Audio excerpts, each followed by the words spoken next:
स्वागत छ हाम्रो च्यानलमा। सब्स्क्राइब गर्नुस् हाम्रो च्यानललाई र बेल आइकनमा प्रेस गर्नुस् लेटेस्ट अपडेटको लागि। नमस्ते एन्ड स्वागत छ हाम्रो युट्युब च्यानल टेक्नो इन नेपालीमा। हाम्रो च्यानलमा यहाँहरूलाई एन्ड्रोइड लगायत विभिन्न किसिमका टेक्नोलोजीका जानकारीहरू राख्ने गरेका छौँ। यसै क्रममा आज यहाँहरूलाई चाहिँ आफ्नो युट्युब च्यानलको भिडियोमा ट्याग कसरी लगाउने भन्ने जानकारी लिएर आएको छु। सम्भवतः यो चाहिँ मेरो अब युट्युब सम्बन्धीको चाहिँ लास्टै भिडियो रहेको छ। म योभन्दा अरू चाहिँ भिडियो बनाउने छैन।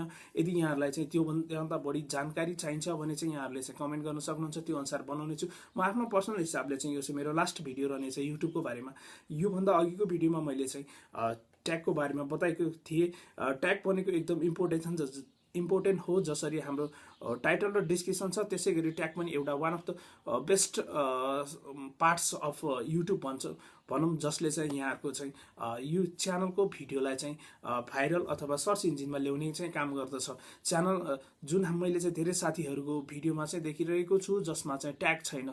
ट्याग चाहिँ एउटा इम्पोर्टेन्ट पक्ष हो भनेर मैले योभन्दा अघिको भिडियोमा चाहिँ मैले बताइसकेको छु। आज म यहाँहरूलाई चाहिँ ट्याग कसरी लगाउने र भन्ने बारेमा चाहिँ बताउन जाँदैछु। जुन ट्याग चाहिँ यहाँहरूले कुनै पनि भिडियो बनाउनु भयो त्यही अनुसार यहाँहरूले चाहिँ टाइटल राख्नुभयो र डिस्क्रिप्सन पनि राख्नुभयो।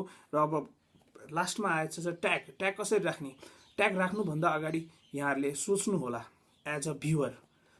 यहाँ चाहिँ भ्युवर हुनुहुन्छ भने जुन विषयको यहाँहरूले चाहिँ भिडियो बनाउनु भएको छ त्यो भिडियोलाई चाहिँ युट्युबमा गएर यहाँहरूले कसरी सर्च गर्नुहुन्छ, एज अ भ्युवरको हिसाबले चाहिँ सोच्नु होला। कस्तो टाइपको सर्च गर्नुहुन्छ यहाँहरूले। त्यो भिडियो सर्च खोज्नु छ भने युट्युबमा यहाँहरूले चाहिँ एज अ भ्युवरको हिसाबले सोच्दाखेरि के टाइप गरेर सर्च गर्नुहुन्छ, फर्स्टमा त्यो थिङ्क गर्नु होला। त्यो विचार गरेर युट्युबको लागि चाहिँ ट्याग चाहिँ आफैले सोच्नुपर्ने हुन्छ।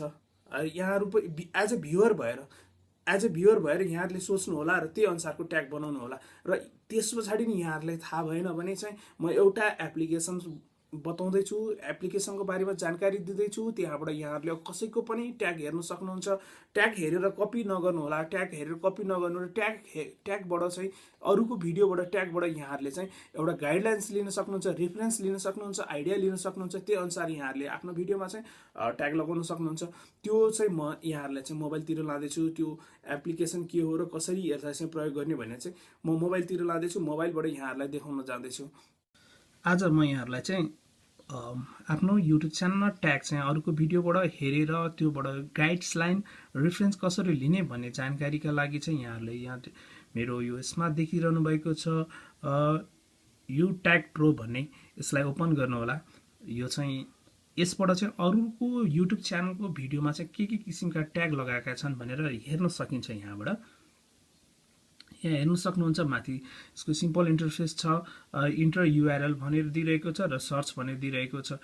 अब युआरएल कहाँबाट लिने, विशेष गरी म सबै चाहिँ भिडियो मोबाइलबाटै क्रिएट गर्छु र मोबाइलबाट बनाउँछु। र अब मोबाइलबाट चाहिँ कसैको हाम्रो युट्युब एप्सबाट चाहिँ युआरएल कसरी निकाल्ने भन्नको लागि चाहिँ यहाँहरूले फर्स्टमा चाहिँ आफ्नो युट्युब सर्च गर्नुहोला। युट्युबमा गएर अब म अरूको लिन चाहदिनँ, अरूको लिएँ भने मलाई कपिराइट लाग्छ भने म आफ्नै हाम्रो टेक्नो इन नेपालीबाट चाहिँ निकाल्दैछु। म हेर्न सक्नुहुन्छ। यहाँ मेरो चाहिँ unboxing IP link ADSL router भन्ने चाहिँ मैले राखेको छु। यो भिडियोको मलाई अब युआरएल चाहियो भने फर्स्टमा यसलाई ओपन गर्नु होला। ओपन गरिसके पछाडि मुनि यहाँ सेयरको अप्सन छ, हेरिरहनु सक्नुहुन्छ। सेयरमा गएर क्लिक गर्नु होला र मुनि हेर्न सक्नुहुन्छ कपी लिङ्क भन्ने यो अप्सन देख्न सक्नुहुन्छ। यहाँबाट कपी लिङ्क गरेर यहाँबाट आउट हुनु होला र यो छ यो ट्याग प्रो भन्ने ओपन गर्नु होला। यसको चाहिँ म जनरली यो एप्लिकेसन यहाँहरू चाहिँ आफ्नो गुगल प्ले स्टोरमा जान सक्नुहुन्छ, त्यहाँबाट सर्च गर्न सक्नुहुन्छ। नभए म डिस्क्रिप्सनमा यसको लिङ्क राखिदिएको छु, त्यहाँबाट यहाँहरूले चाहिँ इन्स्टल गर्न सक्नुहुन्छ। अब यहाँ माथि इन्टर युआरएलमा गएर यहाँ पेस्ट गरिदिनु होला र यो लिङ्क पेस्ट भइसकेको छ र यो माथि सर्च छ, यसमा गएर सर्च गरिदिनु होला।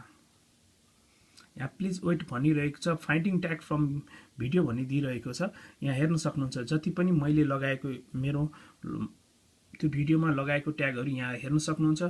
यहाँबाट सिम्पल्ली कपी अल भन्ने अप्सन पनि दिइरहेको छ, कपी अल पनि गर्न सक्नुहुन्छ। सेलेक्ट अल गर्न सक्नुहुन्छ र यसलाई युज गर्न सक्नुहुन्छ। म यहाँहरूलाई चाहिँ के भन्न चाहन्छु भने कसैको पनि यहाँहरूले चाहिँ कपी नगर्नु होला।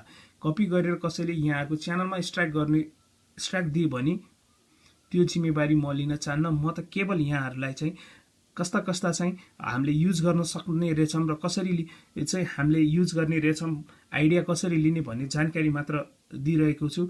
स्ट्राइक आयो भने म लगायत मेरो च्यानल चाहिँ जिम्मेवार रहने छैन। यति यो यसरी टोटल रूपमा यहाँहरूले चाहिँ कपी गर्नु भएमा यहाँहरूले यसरी अरू कसैको पनि चाहिँ युट्युब भिडियोमा चाहिँ त्यहाँबाट चाहिँ यहाँहरूले चाहिँ युआरएल लिएर यसमा सर्च गरेर आइडिया लिन सक्नुहुन्छ, रेफरेन्स लिन सक्नुहुन्छ। यहाँबाट आफूलाई यहाँहरूले चाहिँ ट्याग लगाउन जान्नु भएको छैन भने ट्याग कसरी लगाउने भने यसरी यो एप्स लगाएर यहाँहरूले चाहिँ आफ्नो युट्युब च्यानलको भिडियोमा चाहिँ ट्याग लगाउन सक्नुहुन्छ। आजको भिडियो यहाँहरूलाई चाहिँ राम्रो लाग्यो भने लाइक गरिदिनु होला र हाम्रो च्यानल यहाँहरू पहिलोचोटि हेरिदिनुहुन्छ भने च्यानललाई अवश्य नै सब्सक्राइब गरिदिनु होला। सब्सक्राइब गर्नलाई कुनै चार्ज लाग्ने छैन र यो भिडियो धेरैभन्दा धेरै साथीहरूलाई सेयर गरिदिनु होला। यति भन्दै आज यहाँसम्म चेबाट म बिदा लिँदैछु। आजको लागि यति नै। Bye bye. जय नेपाल।